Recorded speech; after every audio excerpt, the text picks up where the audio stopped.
buyer has obtained the services of a specialist, a solicitor, what are the steps to take during the transaction of buying and selling? Well, once you have already chosen your property in Spain and you have also found or contracted the services of a lawyer to legally representing you, what we have to do is to formalize the agreement with the vendor. Usually the buyer has already agreed with the vendor the price and the commercial points on the transaction, but this agreement must be formalized with the proper contract, the contract that we call reservation contract or purchase contract. This contract must be prepared or verified by your solicitor, and it's very important that this contract contains all the conditions to protect the position of the buyer in the property, in the transaction. Taking this into account will be the guarantee of success. So with this contract, the vendor will require to the buyer to pay a determinate amount of money. This determinate amount of money is called reservation or deposit. With this payment, the vendor will have the obligation to keep the property out of the market in the name of the buyer. And it will be done for the necessary time till the searches on the property are complete. This is one of the most important steps of the process. First, the formalization of the contract, but second, to do the proper legal searches on the property. And depending on the result of the searches, the transactions will go ahead or not. So it's very important to get the proper legal searches done on that property. Otherwise, you will be buying something that you don't know. So here is when I recall how important it is not only to contract a solicitor, but a solicitor, a specialist in construction, which can be capable to determine all the conditions related to the property, from who is the owner, in which conditions the owner is using the property, if the property is extended, if there is an order of demolition, or if tomorrow there will be a commercial center in front of your house. So this is the main part of, we can consider this part the main part of the transaction. It's very important also to know that the contract is containing the faculties of the buyer, that if the buyer is not happy with the result of the searches, to have the possibility to cancel the contract and to be refunded with all the amounts that he has already paid before. This is essential, and this is because it's very important that the solicitor is contracted at the time or before to sign anything in Spain. If the result of the searches is positive, then we will pass to the following step of the process, which is to complete the transaction at the notary office. We call this completion. Now we are at the end of the process, so we have to assist to the notary office. What do we have to do at the notary? Well, as we were explaining, the notary is the final step of the process. So what we have to do at the notary office is to prepare the title deeds of the property.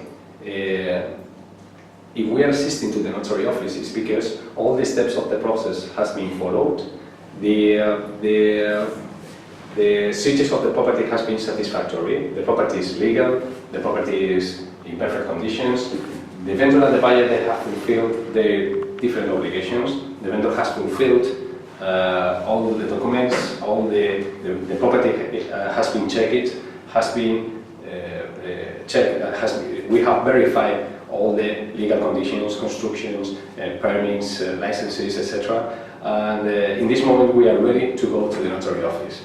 What to do at the notary office is very simple. The notary will prepare what we call title deeds. The title deeds will be read by a translator, that usually is your lawyer, will translate the deeds to you, will check that the content of the deeds are in perfect conditions. And then the notary will read it in Spanish, and this is why you need a translator.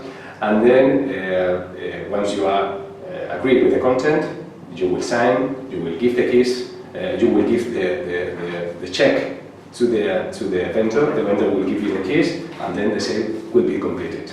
Juan Carlos, what should the buyer bring with him to the notary to be able to conclude the agreement with the vendor? Yeah, well, the vendor first must be properly identified with the proper documents, which usually are the passport or identity cards in case of other countries in which this system of identification works.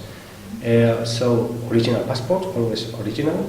The proof of the previous payments done on the property, and the check to be paid to the vendor.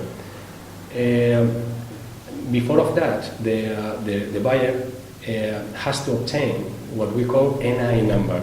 The NI number is the number of foreign identification in Spain. So, in order to, as conclusion, the buyer must bring identity card or passport to bring the check to be paid to the vendor and proof of the previous payments to the vendor, together with the NIE.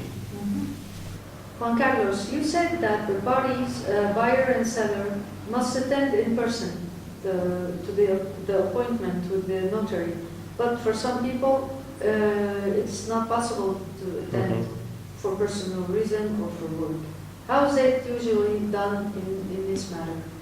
Well, it's quite common that some of our clients, they cannot attend completion at the notary office because work commitments or personal obligations. So in this case, our office or solicitors, they can prepare what we call a power of attorney. A power of attorney is a document done in the case of UK with a solicitor and officially legalized by a notary, or in other countries like Germany or France or Belgium, this can be done directly in a notary. With this document, faculties someone, for example our company, to legally representing the buyers in the process of completion in Spain, signing and be present in whatever steps of the process of the transaction, without to be necessary for the buyers to come in person in Spain for anything. We can complete everything on their name.